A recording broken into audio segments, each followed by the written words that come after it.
selamat siang. Siang. Selamat bertemu kembali.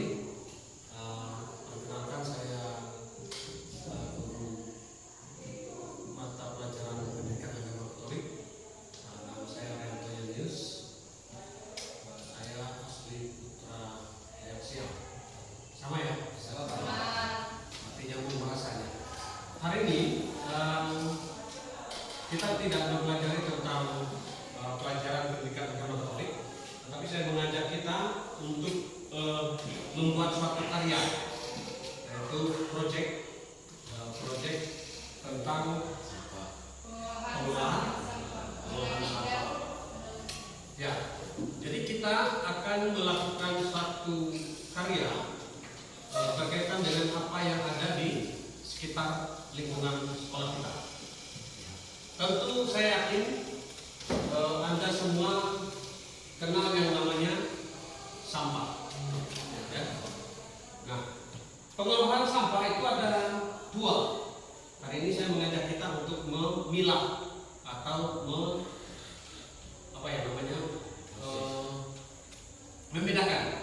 membedakan antara sampah organik dan anorganik.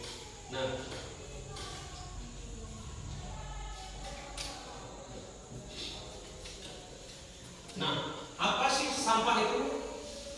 Coba dibaca.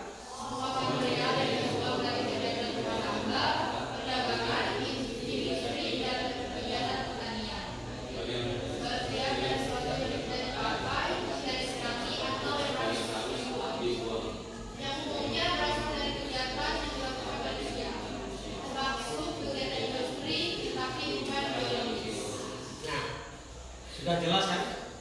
Semua material atau sesuatu barang yang sudah dibuang atau tidak dipakai lagi. Kadang-kadang habis makan pentol yang dimakan, tusuknya dibuang dan plastiknya juga dibuang. Dibuang di mana? Tempat sampah. Betul, di tempat sampah. Jangan lupa kadang-kadang tempat sampahnya di mana ya? Iya. Oke.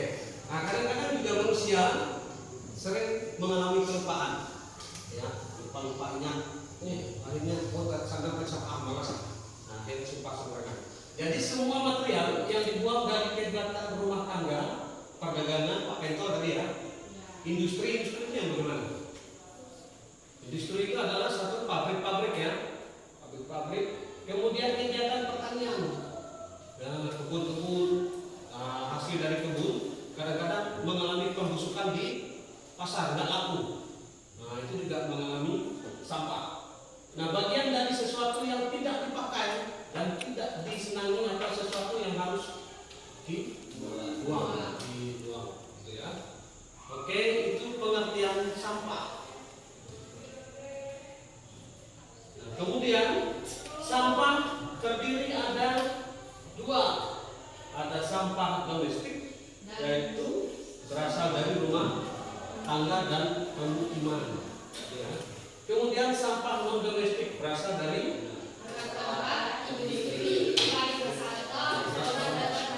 kalau dia berasal dari perkantoran, bentuknya apa?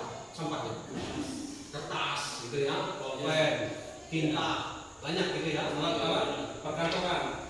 Nah, kemudian restoran, makanan, tulang gitu ya, tulang-tulangan. Kemudian ya sisa-sisa makanan yang nggak habis, nanti dibuang. Kemudian ini pertanian, banyak hal ya. Ini banyak sampah jatuhnya yang di bawah ini. Kemudian sumber sampah itu bisa dari rumah tangga, pemukiman, kemudian juga perkantoran dan industri restoran. Itu sumbernya. Nah, ini dia sampah, jenis sampah anorganik. Jadi sampah anorganik itu seperti ini modelnya. Jadi dibuang di tempat yang seperti ini, di gambar ini sudah jelas ya. Lihat seperti itu. Nah, kemudian, nah ini sampah anorganik biasanya berupa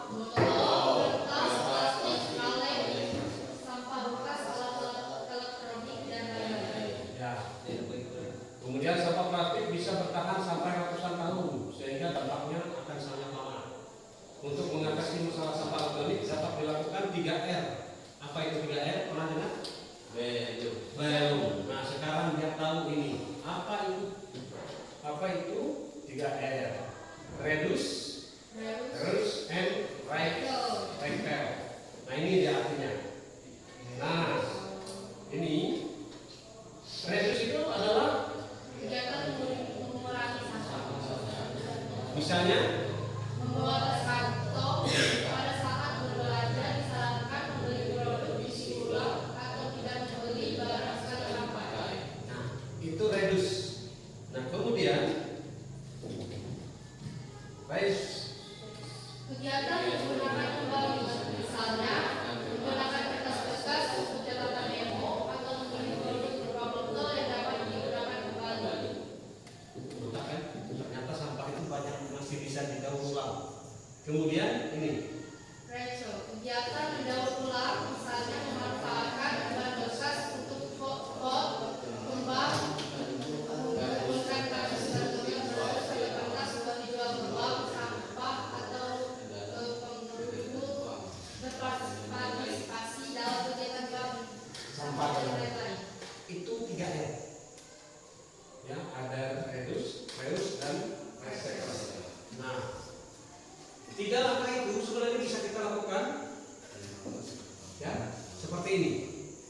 Pengolahan sampah anorganik daur ulang.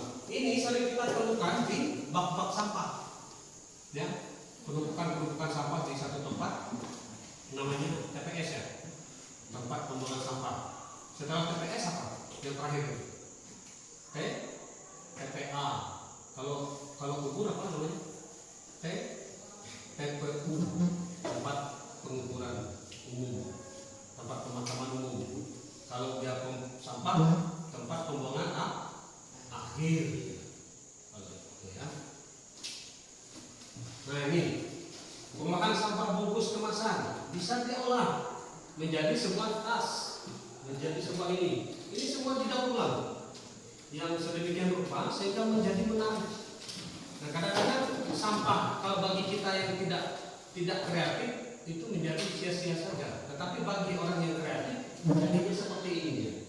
Akan punya nilai, bisa diperjualbelikan kembali. Itu ya.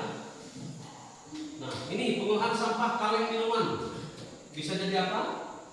Tempat oven. Nah, kemudian ini banyak kreativitasnya. Ini semua saya ambil dari internet. Nah, kemudian ini bank sampah. Bank sampah suatu institusi atau tempat pemilahan pengumpulan sampah yang dibentuk untuk mengelola dan memaksimalkan nilai sampah dengan prinsip 3R tadi melalui pendekatan berbasis usaha. Nah, tujuan bank sampah apa? Tujuan bank sampah itu adalah untuk membantu menangani pengolahan sampah di sekolah. Ya, selanjutnya adalah untuk menyadarkan peserta didik itu siswa ya akan lingkungan yang sehat, rapi dan bersih. Ya, itu. Nah, kemudian dampak negatif dari sampah. Ya. Ya, nah, ini itu dampak negatifnya. Lingkungannya seperti itu kejadiannya. Senang nggak jawab kayak gitu? Pasti nutup hidung kan? Iya. Nah, kemudian mengganggu keindahan. Nah, seperti itu. Ya. Nah, itu dampak negatifnya. Ini kalau kuman, masa siang itu makan. Iya. Tapi kalau saya biasanya kuman itu penyakit. Betul. Makan itu bisa sakit juga kan kalau dia kebanyakan. Iya. Oh, Iya. jadi muntah. Karena penuh. Nah, kenapa dia timbulnya? Nah, ini timbulnya penyakit ini dari apa? Dari Dari sampah. sampah. Melalui apa? Melalui pencemaran. Ya, sampah ini dimakan oleh lalat atau nyamuk. Kemudian nyamuk makan. Nah, sampah organik. Nah, ini adalah bentuk-bentuk sampah yang kita buang, yang kita tidak sadarkan untuk nggak ada tempatnya. Kalau nggak ada tempatnya, salah satu cara untuk sampah tidak terserahkan tadi dengan membawa apa tadi? Kantong plastik dari rumah, sehingga itu disimpan, kemudian diikat, kemudian disimpan ke TPS, tempat pembuangan sampah yang ngambil tempatnya. Jadi ini adalah salah satu contoh sampah plastik. Nah, kemudian ini bisa didaur ulang nggak kira-kira? Bisa. Dari bunga. Ini dijadikan apa? Bunga gitu ya. Kemudian ada hal lain lagi. Kemudian plastiknya ini kalau misalnya digunting, diolah, ya ini akan membuat sesuatu ide. Ya, saya lihat banyak di YouTube. Ya, nanti saya berharap bahwa pembelajaran kali ini akan menjadi inspirasi untuk kita bahwa sampah itu bisa didaur ulang untuk menjadi sesuatu yang bernilai ekonomi. Begitu ya? Nah, ini sudah bisa membedakan. Nah, ini botol seperti ini yang dibuang kalau dia diolah, dimodifikasi berdasarkan ide yang luar biasa, kreativitas, ini akan menjadi sesuatu yang berguna di kamar. Begitu ya? Nah, baik, kita masuk lagi. Melihat atau mengamati bukti-bukti sampah yang ada di depan kelas kita, ternyata itu dibuang saja, tetapi secara teori tadi sudah mengajarkan bahwa sampah itu bisa didaur ulang dan bisa menghasilkan sesuatu yang sangat bermanfaat bagi kita.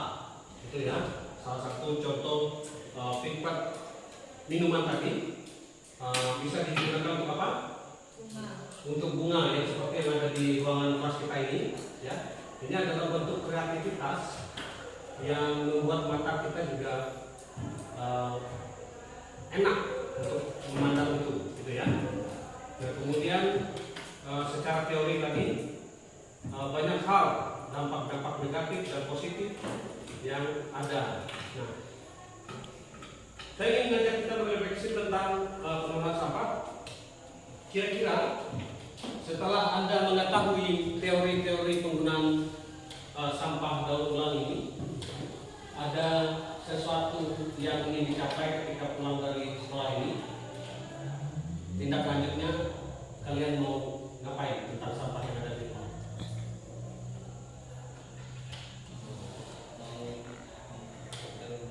Didaur ulang, dikumpulin, paling tidak pembersihan lingkungan rumah gitu ya.